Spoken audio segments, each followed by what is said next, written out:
প্রিয় দর্শক, আসসালামু আলাইকুম। মদিনা থেকে আমি পড়াশোনা বরাবর আজকে নতুন ব্লগ নিয়ে আসলাম। আশা করি সবাই ভালো আছেন।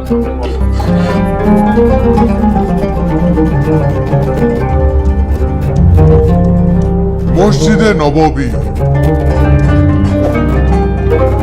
পবিত্র কাবা শরীফের পরেই গুরুত্বপূর্ণ ও পবিত্র নিদর্শন হিসেবে বিবেচিত হয় এই মসজিদটি।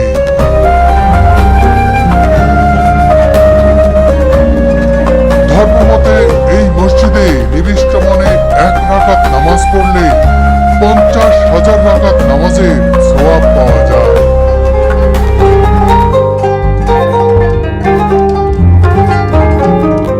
এই যে সবুজ গম্বুজ দেখতে পাচ্ছেন, সেই সবুজ গম্বুজের নিচেই শায়িত রয়েছেন সারা বিশ্বের সর্বশ্রেষ্ঠ মানব যাকে বলা হয় হযরত মুহাম্মদ সাল্লাল্লাহু আলাইহি ওয়াসাল্লাম।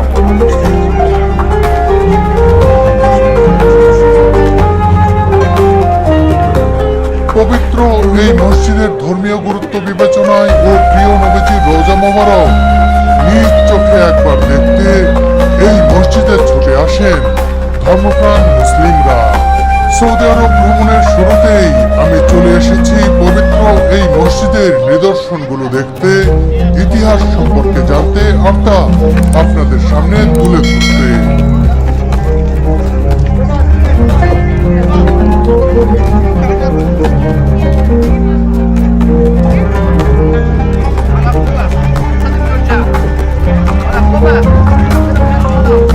মহানবী হযরত মুহাম্মদ সাল্লাল্লাহু আলাইহি ওয়াসাল্লাম মক্কা থেকে যখন মদিনায় হিজরত করেন, তখন এই শহরটির নাম ছিল ইয়াসরিব।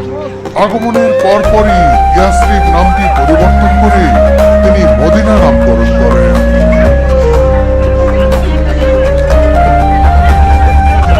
কিন্তু সেই সময় নামাজ আদায় করার জন্য মদিনাতে কোনো মসজিদ ছিল না। এই অবস্থায় নবীজি সাল্লাল্লাহু আলাইহি ওয়াসাল্লাম নিজেই একটি মসজিদের ভিত্তিপ্রস্তর স্থাপন করেন আর এই মসজিদের নাম দেন মদিনা মসজিদ। পরে এটির নাম হয়ে যায় মসজিদে নববী, যার বাংলা অর্থ করলে দাঁড়ায় নবীজির মসজিদ।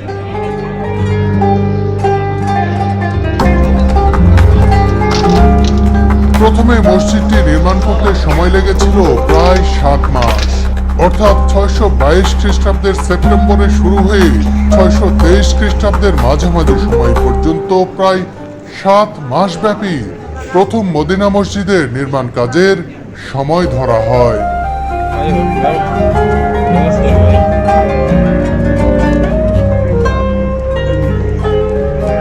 নবীজি সাল্লাল্লাহু আলাইহি ওয়াসাল্লামের হস্ত মোবারকে ভিত্তি দেয়া পবিত্র মদিনা মসজিদ নির্মাণের জন্য নাজ্জার গোত্রের সাহল ও সোহাইল নামের 2 যুবকের কাছ থেকে প্রয়োজনীয় জমি কিনেছিলেন।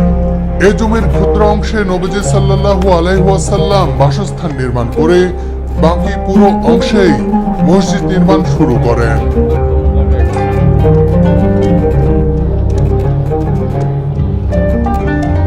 ঐতিহাসিকদের মতে মদিনা মসজিদে সর্বপ্রথম মেহরাব, মিম্বার, আজান দেওয়ার স্থান বা মিনার এবং অজুর স্থানের ব্যবস্থা করা হয়। বর্তমানে মসজিদে নববী শরীফ বহুগুণ বড় ও সম্প্রসারিত। সম্পূর্ণ আধুনিক নতুন নকশার ভিত্তিতে এটিকে সম্প্রসারণ ও পুনর্নির্মাণ করা হয়েছে, যাতে একসাথে কয়েক লাখ মুসল্লি এখানে নামাজ আদায় করতে পারেন।